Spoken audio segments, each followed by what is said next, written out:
창세기 3장 1절에서 4절입니다.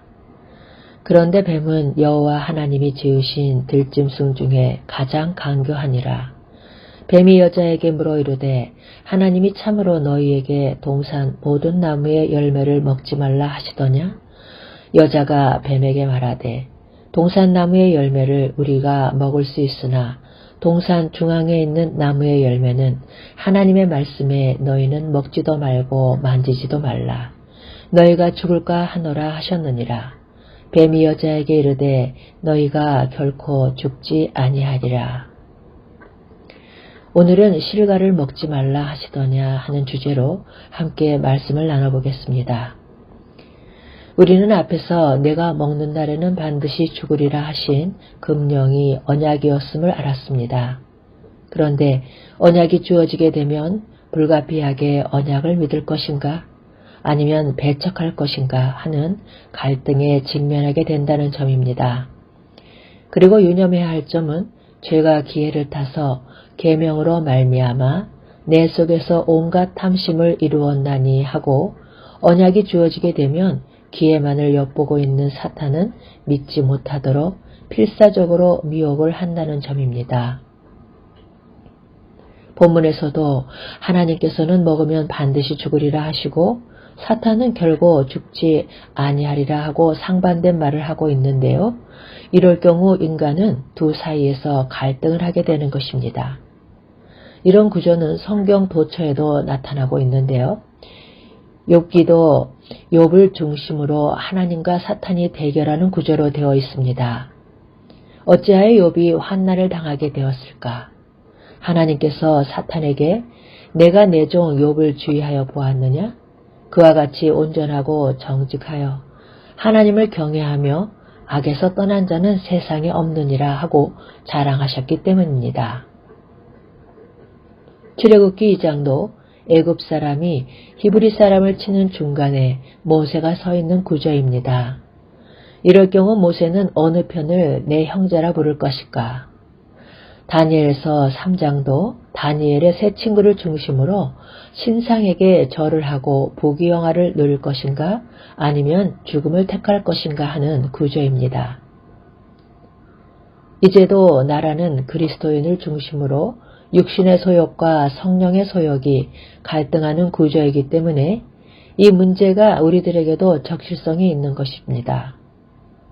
그런데 여자가 그 나무를 본즉 먹음직도 하고 보암직도 하고 지혜롭게 할 만큼 탐스럽기도 한 나무인지라 여자가 그 열매를 따먹고 자기와 함께 있는 남편에게도 주매 그도 먹은지라 하는데요. 통상적으로 내가 먹는 날에는 반드시 죽으리라 하신 말씀을 행위 언약이라 부르는데 먹었느냐 먹지 않았느냐 하는 행위 이전에 하나님의 말씀 즉 언약을 믿었는가 믿지 않았는가 이것이 우선한다는 것을 유념해야만 합니다. 아담과 하와는 하나님의 말씀은 불신을 하고 사탄의 말을 믿었던 것입니다. 그러면 이 불신앙에 대한 해답은 무엇일까요? 그것은 오직 믿음입니다. 그러면 해답되는 부분을 볼까요? 아브라함이 여호와를 믿으니 여호와께서 이를 의로 여기시고 한 믿음인데 불신앙이라는 문제에 대한 해답은 의뢰하고 의탁하는 오직 믿음인 것입니다. 그러면 성경이 말씀하는 믿음이란 어떤 믿음일까 하는 점이 대두되게 됩니다. 아브라함이 바랄 수 없는 중에 바라고 믿었으니 이는 내 후손이 이 같으리라 하신 말씀대로 많은 민족의 조상이 되게 하려 하심이라. 그가 100세나 되어 자기 몸이 죽은 것 같고 사라의 태가 죽은 것 같음을 알고도 믿음이 약하여지지 아니하고 믿음이 없어 하나님의 약속을 의심하지 않고 믿음으로 견고하여져서 하나님께 영광을 돌리며 약속하신 그것을 또한 능히 이루실 줄을 확신하였으니 그러므로 그것이 그에게 의로 여겨졌느니라 한 말씀에서 구할 수가 있습니다.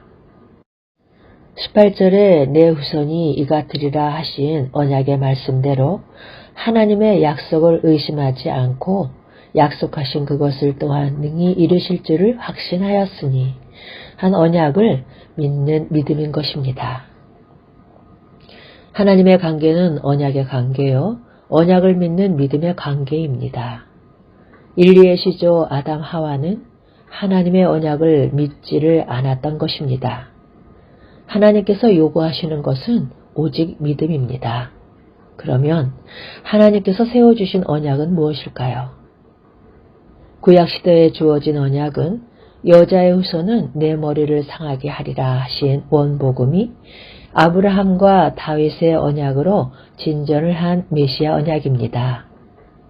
신약시대는요, 하나님이 세상을 이처럼 사랑하사 독생자를 주셨으니 이는 저를 믿는 자마다 멸망치 않고 영생을 얻게 하려 하심이니라 하신 예수 그리스도로 주어진 것입니다.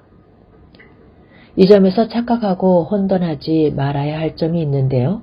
그것은 무엇을 믿는가 하는 믿음의 내용입니다.